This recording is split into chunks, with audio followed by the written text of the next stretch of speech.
Yung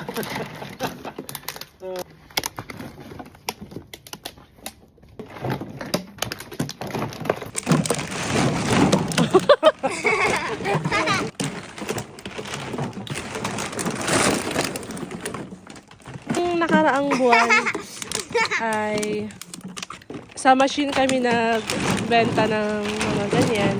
Ngayon ay sa bottle change naman. Ang dami nagawa mo.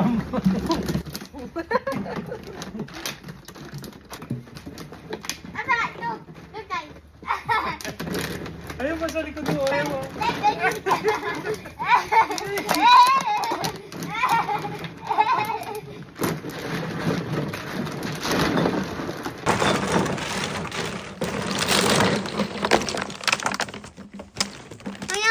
Tayo ako yung iba.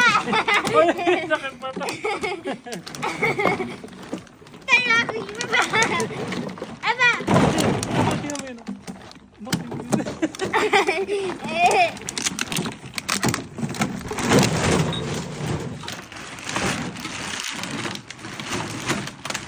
Oh, we need more than 100.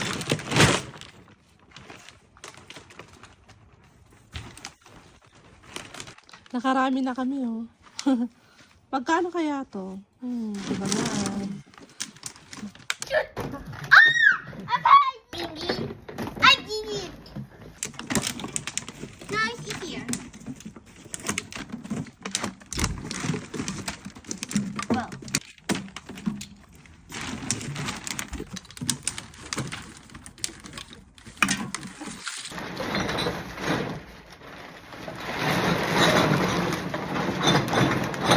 Wala kayong dalawa to.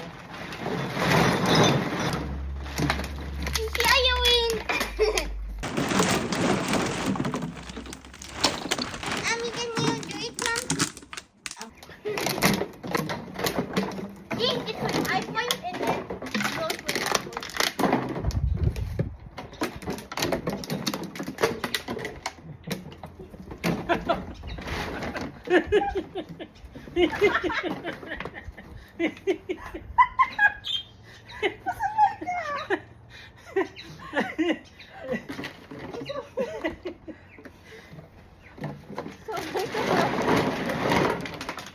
Saway ka, ha?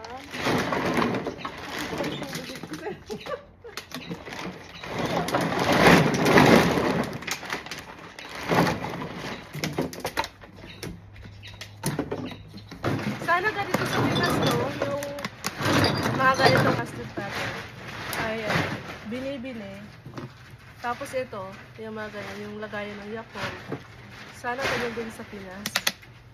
Para less basura na din. Yung di pa maraming pakalat-kalat ito doon. Para kunin din sana mga nagbabasura o kaya yung mga gusto magkapera. Diba? Kasi ano nyo, pag binenta ito dito na income, ganyan ka kadami, ganyan plastic. Malaki na rin. Makakabili ka na rin ng pagkain. Yung ginagawa namin pagka nabenta to, bumibili kami ng pagkain o kaya yung tubig ulit. Ganun. Minsan pag may nakakita din kami sa mall, yung iba kasi ay hindi naman sila nag-iipon. At parang tinatapon lang nila. Kinukuha namin. Kasi sayang din. Yung iba na may pinapamigay. Kasama sa... Pati yung ganito, dinodonate nila. Yan, ito, mga plastic bottle. Iniipon nila. Siguro yung mga may kaya sa buhay. Yung ganun. Mga ano dito sa Australia. Mga nakakaluwag or mga may kaya sa buhay. Ito ay iniipon din nila pero ibibigay, parang dinodonate din nila. Kasi nung may gusto, ganyan. Tapos free na to. Tapos ikaw kukunin mo, bebenta mo. Kasi na hindi nila inaano to. Hindi nila binebenta. Iniipon lang nila. Para. Tapos ibibigay din nila.